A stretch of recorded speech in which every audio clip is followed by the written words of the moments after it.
E locul în care n-ai curaj, n-ai cum să vrei. E posibil să o dai, dar e probabil să iei. Că atâta șmecherie în Las Vegas mai vezi. Și cum se schimbă unii curve, nici nu-ți vine să crezi. E capitala României, e București, e mai mult decât atât. Să dovedești românii și româncele, țigane și țigăncile, guvernul, banii, gaborii, găinarii, pușcăria și anii, cartierul și veteranii, copiii și drogurile, armele, blocurile. Trebuie să înțelegi treburile, frate. Pe stradă dai de toate, combinate, amestecate peste poate. Este greu, aici ne facem treaba, aici cu noi vei fi mereu. Nu e niciun sfat, dar niciun contract de semnat. Suntem mafia pe viață, frați de fapt. Poți să spui rugăciuni, să se întâmple minuni, dar ce semeni aduni, fugi, fugi, vin băieți buni. Poți să spui rugăciuni, să se întâmple minuni, dar ce semeni aduni, fugi, fugi, vin băieți buni.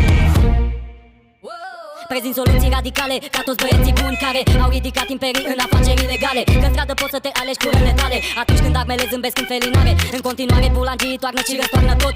Liderii adevărați spălesc ca un bobor de floare. Uita de floră resele din colț în soare. Și gata se fălește acum când pești atât de mare. Da, reacția e în lanț, Gabor Zac în șanț. Avem demisii extraordinare la bilanț. Următorul candidat dacă nu-și face loc pe ziduri de beton și acaparează tot. Și eu sunt sigur pe mine că nu pot să te bazezi decât pe tine. Nici Gaborii nu prea mă plac în fine. Sângele latin care încă-mi curge-n vine mă face să fiu ca Al Capone, știi bine.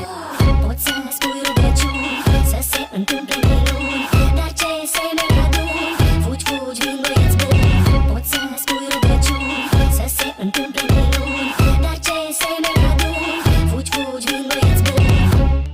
Pe când se întâmplau basmele, oamenii au creat legile, atunci au definit părțile, astfel s-au aruncat hărțile. Conflictul a schimbat armele, pentru a doborî țintele.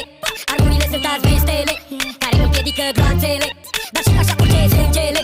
Imagini cum redau știrile, mai nu se folosesc vocile, testele ADN, actele, și totuși nu se văd semnele. Când s-ar încheia luptele, dar așa adunat forțele, să încerce să ne ia străzile.